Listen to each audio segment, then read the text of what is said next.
Welcome to Close Reactions of the Third Kind, where I react to someone else's reaction to another video.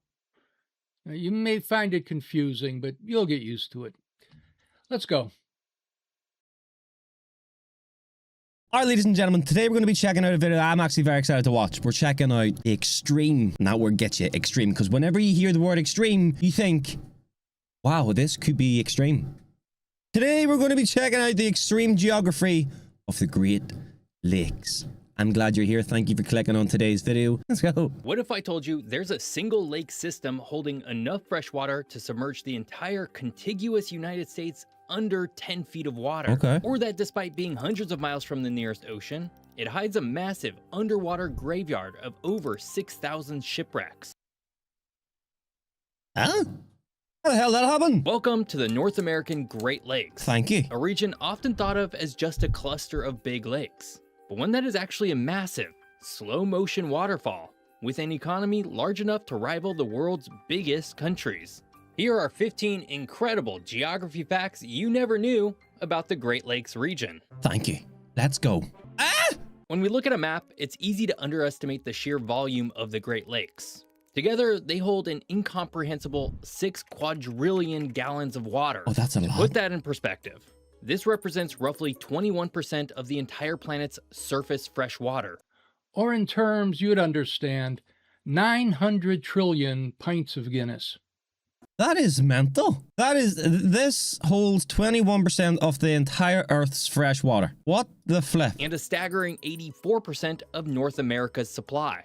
If you were to somehow pull the plug and pour all of the water over the contiguous United States, the entire country from coast to coast would be submerged nearly 10 feet underwater. Oh my This massive gosh. volume makes the region one of the most strategically and ecologically vital areas on Earth. It's quite Serving as a terrifying. global freshwater bank that dwarfs almost every other lake system, Damn. trailing only behind Russia's ancient Lake Baikal and the planet's polar ice caps in terms of total freshwater volume. This may be a stupid question, but there's no chance of that happening, is there? That these can't just leak out someday and just flood everywhere, right?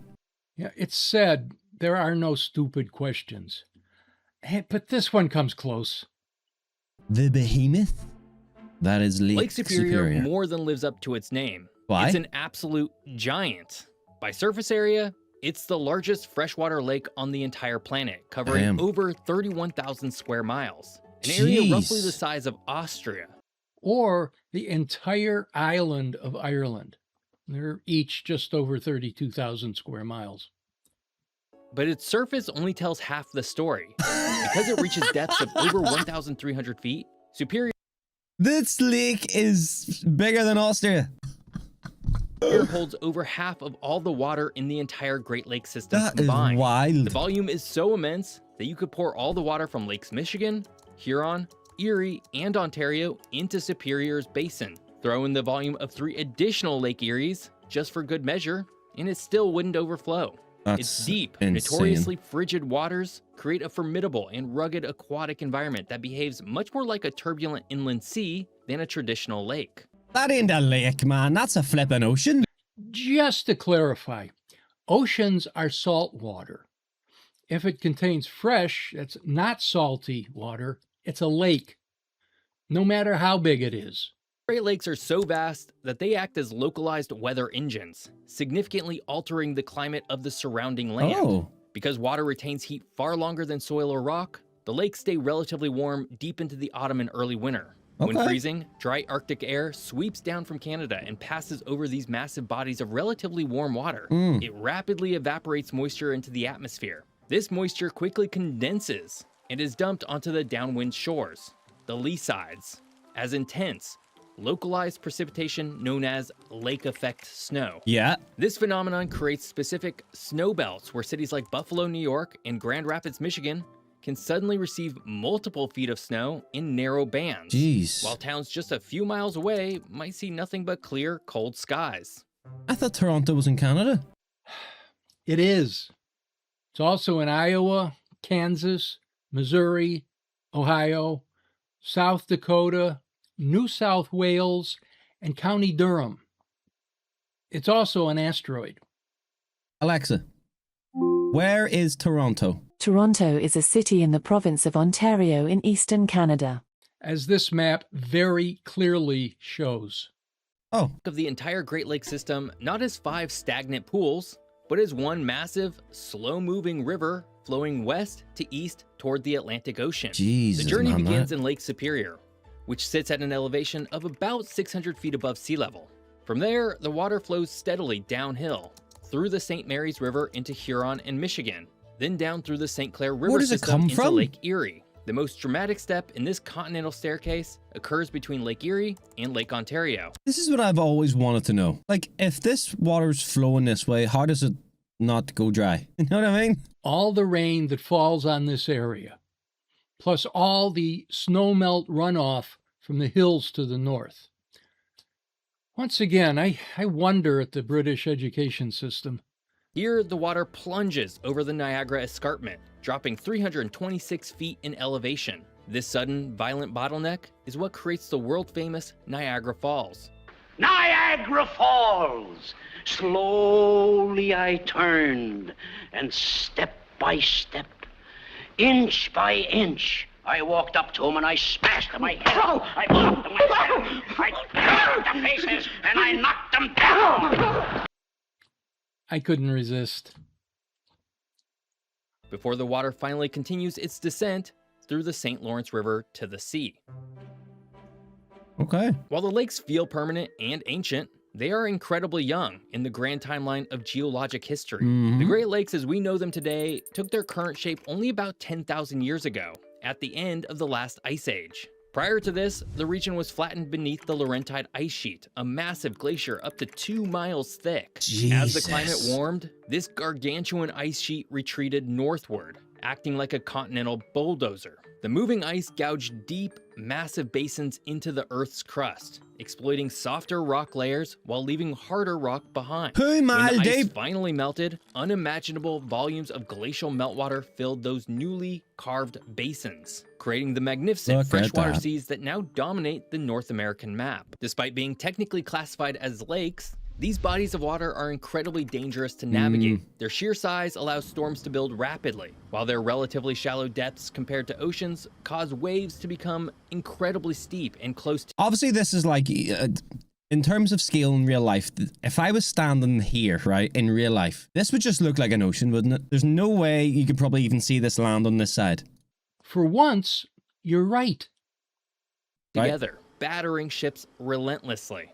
As a result, the Great Lakes are a massive underwater graveyard. Damn. Historians estimate that there are between 6,000 and 10,000 shipwrecks scattered across the lake. That is claiming the wild. lives of an estimated 30,000 sailors Oh my over the goodness. centuries.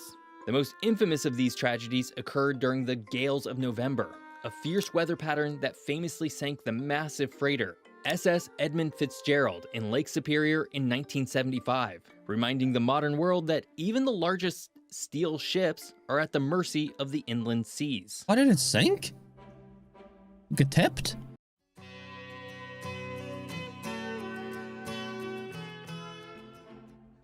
The cultural geography of the region is deeply woven into the names of the lakes themselves, Mhm. 4 of which derive directly from the languages of the indigenous peoples who have lived along their shores for millennia. Michigan is an adaptation of the Ojibwe word Michigami, which translates simply to Great Water. Ontario comes from the Wyandot word, believed to mean Lake of Shining Waters. Erie was named by early French explorers after the Eries tribe, an Iroquois group who lived along its southern shores. Huron is the exception, being a name given by the French to the local Wyandot people. Acknowledging these names is a constant reminder of the complex, rich First Nations and Native American history that predates European arrival by thousands of years. The canal that built an empire. In the early 19th century, Ooh. the formidable Appalachian Mountains acted as a massive geographic wall blocking the movement of goods and people between the Atlantic coast and the resource-rich interior of North America. This all changed in 1825 with the completion of the Erie Canal. This monumental engineering feat artificially connected the Hudson River Valley in New York directly to Lake Erie. Almost overnight, transport costs for bulk goods plummeted by 95%. The canal Jeez. funneled the immense agricultural wealth of the Midwest straight into New York, bypassing the alternative route down the Mississippi River. This geographic pivot fueled a massive population boom in the Great Lakes Basin and cemented New York City's status as the financial and commercial capital of the United States. Bro, wait, bro, look how small New York is. This kind of just puts into perspective how big America is, man. Look at the size of New York compared to America. Oh my goodness. Commercial capital of the United States. That's insane. Crazy. Reversing a river to see As Chicago rapidly industrialized in the late 19th century, it faced a massive geographic and public health crisis. Oh dear. The city's sewage was flowing directly into the Chicago River, which emptied into Lake Michigan, the exact same place the city drew its drinking water. This deadly loop caused devastating outbreaks of waterborne diseases like cholera and typhoid. To save its population, engineers executed one of the most audacious infrastructure projects in history. They reversed the flow of the Chicago River. Completed in 1900, a massive canal system was cut through the subcontinental divide. Hell would you even do that? By artificially lowering the river's channel, the water was forced to flow backward, sending Chicago's wastewater south towards the Mississippi River Basin, permanently altering the hydrology of the region to protect its freshwater source. Crazy. A crucial naval theater. It's strange to think of naval warfare taking place in the middle of a continent. Yep. But during the War of 1812, the Great Lakes were a fiercely contested war zone. Both the United States and the British Empire recognized that controlling these waters meant controlling the vital supply lines to the North American interior. Okay. This led to intense arm races and shipbuilding campaigns on the shores of Lake Ontario and Lake Erie. The conflict peaked at the Battle of Lake Erie in 1813, where American forces under Oliver Hazard Perry decisively defeated the British fleet. The stalemate of the broader war ultimately led to the Rush-Bagot Treaty of 1817, which strictly limited military vessels on the lakes and established the foundation for the famously demilitarized US-Canada border. Okay. Economic titan of Today, the the Great Lakes Megalopolis. region is Megalopolis. far more than a geographic feature. It's an economic titan. The area forms a massive cross-border megalopolis stretching from Chicago and Milwaukee in the west, Megalopolis? through Detroit and Cleveland, all the way to Toronto and Montreal in the east. Roughly 60 million people, almost a fifth of the US population and a quarter of Canada's, call this Jeez. basin home. Because of its dense population, historic manufacturing infrastructure, and vast agricultural output, the region is a global powerhouse. If the Great Lakes region were an independent country, its highly integrated binational economy would generate a GDP of over $6 trillion US, making it the third or Oh fourth largest my economy in the world, God. heavily driving the North American supply chain. The busiest lock system in the world. To This move is an heavy awesome cargo video. from I the love mines of this. the upper Midwest to the steel mills of the lower lakes, massive freighters must navigate the St. Mary's River, Okay. which connects Lake Superior to Lake Huron. However, the river features a treacherous 21-foot drop over a series of violent rapids. The solution is the Soo Locks, located in Sault Ste. Marie, Michigan.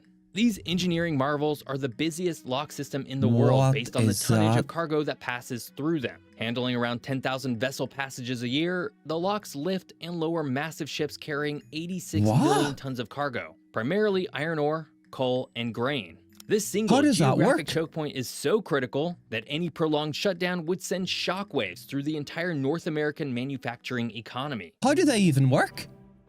Do they just flood them with water and the boat rises up? Wow. You answered your own question. Good going.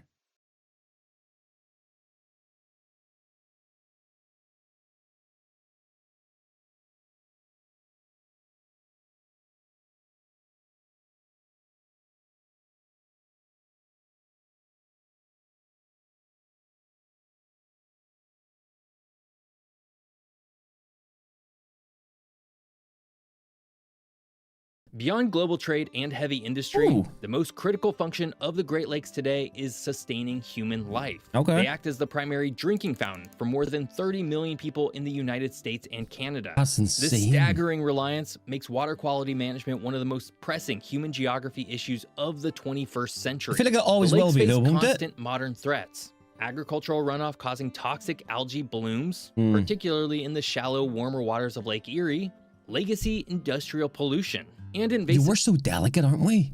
Like how much we rely on water to be clean enough to drink. If the water on our planet becomes no longer healthy, we are out. Au revoir, you know? R.I.P. Kind of crazy when you think about it, man. We're so delicate, bro. Species like zebra mussels that disrupt the food web. Protecting this watershed requires constant, complex international cooperation between 2 federal governments, 8 US states, 2 Canadian provinces, and numerous tribal nations. Okay. Incredibly complex islands. While usually associated with vast open horizons, the Great Lakes also boast a surprisingly complex island geography. There are over 35,000 islands scattered throughout the system, creating unique, isolated ecosystems Aw. and isolated human communities. The crown jewel of this island system is Manitoulin Island, located in the Canadian waters of Lake Huron. Not only is it the largest freshwater island in the world, large enough to support a permanent population of around 13,000 people, but its geography gets even more bizarre. Manitoulin is so large that it contains over 100 of its own lakes. Fascinatingly, some of those lakes are large enough to contain their own islands. See, this is the creating thing, man. mind-bending. Like, this is the part I don't understand. Not that I don't understand. I can't wrap my head around it. Like, I'm looking at this now, and it just looks like a normal image of a couple of islands. Whenever you start saying it has 100 of its own lakes, and those lakes contain their own islands, like, to think about that is just mental. It's just insane. Because where I live in Ireland, we do not have that, man. We got like one lake in the middle and shit. You can probably throw a stone across it. As I said before, Lake Superior alone is as big as Ireland. None of this should be surprising. And he needs to look around at lakes and islands in Northern Ireland. There's more than just one. Geographical anomalies of Crazy. islands on lakes on an island in a lake. All right. An international maritime highway. The Great Lakes aren't just an internal transport network. They're connected directly to the global economy via the Great Lakes St. Lawrence Seaway. Yeah. Completed in the 1950s, this massive system of locks, canals, and dredged channels allows deep draft ocean-going vessels, often called salties, from all over the globe to sail straight into the heart of the North American continent. Cool. Because of this artificial geographic connection, a ship can load a cargo of grain at the port in Duluth, Minnesota, which holds the title of being the furthest inland freshwater port in the world, and sail continuously for over 2,300 miles, Holy bypassing waterfalls shit. and rapids until it reaches the Atlantic Ocean and heads off to international markets. How hard would it There's be to not drive another those single ships? geographic feature more prominent or more important to the United States and Canada as the Great Lakes. Cool. They are, for lack of a better term, the continent's savings account when it comes to fresh water. A hard And because of that, they've developed as one of the most important cultural and economically powerful regions in the world. All right, ladies and gentlemen, that was the geography of the Great Lakes of North America. Always really, really cool to see. I love geography, man. I love seeing all these different things, all these different facts. And I feel like the one that blew me away the most there was just the fact that those boats can maneuver around those little lakes and then eventually get out onto the Atlantic Ocean. Little lakes? Little lakes? Lake Ontario, the smallest one, alone is roughly 30% larger than Northern Ireland. Like, they need to maneuver over 2,000 miles before they're actually out into the ocean. Crazy. Absolutely insane. We need to take care of our world, man. Because if we have no fresh water, we will all die. And that won't be great. Thank you for your time today. I appreciate it. As always, before you go, I would love it if you could just like the video, maybe subscribe, and I'll see you in the next one. Okay. Actually, that was kind of fun. As a native of this region, and having gone to school beyond the 5th grade, I already knew all of this. As Adam, as a darn foreigner, would have no way of knowing most of it. Some parts, however, like where does the water in the lakes come from, are universal, not just this one region. 8 billion people on Earth, and I'm sure the vast majority know about rain. And a large number know about melting snow. Anyway, thanks for watching. I'll try another one after I rest up a bit.